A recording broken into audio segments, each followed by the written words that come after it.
Hello guys, today I'm going to show you how you can send fax message from Samsung Galaxy Tab Active4 Pro. So when you first open the Play Store, tap on the search bar and look for the fax app. Choose Easy Fax, install it and open.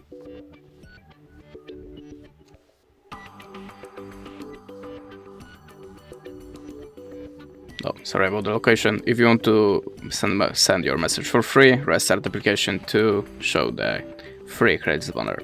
Click on the plus and choose source of your document. I'm gonna pick something from my gallery,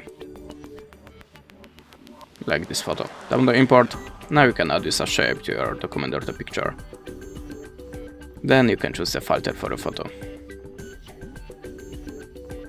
Now just choose the country from the list and type the number in this place. To send the message, just click on this button, and that's it. Thanks for watching and goodbye.